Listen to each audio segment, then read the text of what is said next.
I am happy to join with you today in what will go down in history as the greatest demonstration for freedom in the history of our nation.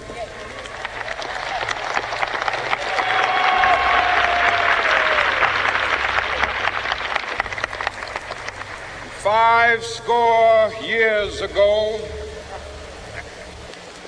a great American in whose symbolic shadow we stand today signed the Emancipation Proclamation. This momentous decree came as a great beacon light of hope to millions of Negro slaves who had been seared in the flames of withering injustice.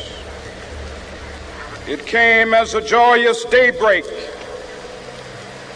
to end the long night of their captivity. But 100 years later, the Negro still is not free. 100 years later, the life of the Negro is still sadly crippled by the manacles of segregation and the chains of discrimination. 100 years later, the Negro lives on a lonely island of poverty.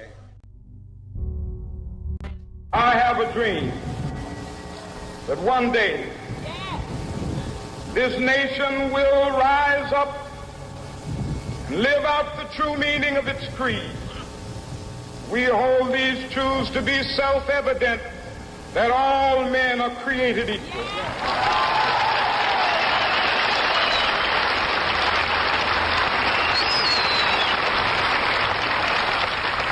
I have a dream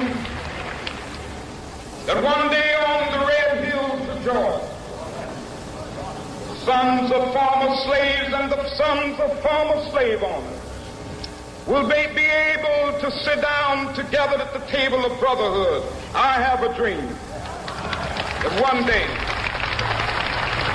even the state of Mississippi, a state sweltering with the heat of injustice, sweltering with the heat of oppression, will be transformed into an oasis of freedom and justice. I have a dream.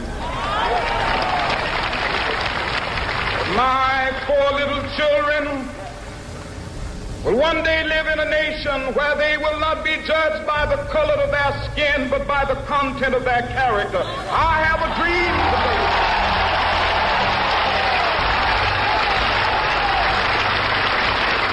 I have a dream that one day down in Alabama, with its vicious racists, with its governor having his lips dripping with the words of interposition and nullification. One day right there in Alabama, little black boys and black girls will be able to join hands with little white boys and white girls as sisters and brothers. I have a dream today.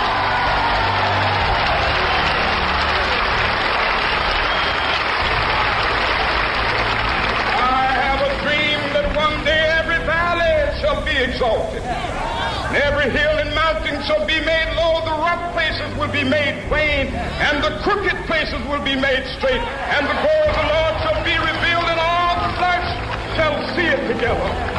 This is our hope. This is a faith that I go back to the South with. With this faith, we will be able to hew out of the mountain of despair a stone of hope.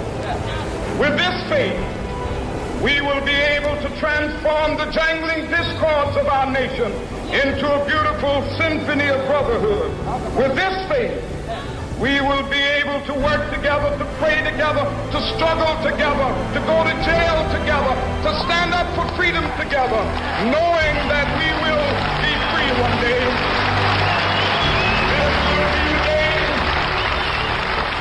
This will be the day when all of God's children be able to sing with new meaning, my country tears of thee. Sweet land of liberty of thee I sing. land where my fathers died, land of the pilgrim's pride. From every mountainside, let freedom ring, and if America is to be a great nation, this must become true. So let freedom ring. From the prodigious hilltops of New Hampshire, let freedom ring. From the mighty mountains of New York, let freedom ring. From the heightening Alleghenies of Pennsylvania, let freedom ring. From the snow-capped Rockies of Colorado, let freedom ring. From the curvaceous slopes of California.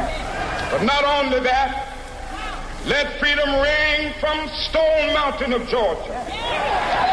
Let freedom ring from Lookout Mountain of Tennessee. Let freedom ring from every hill and molehill of Mississippi, from every mountainside. Let freedom ring, and when it happens,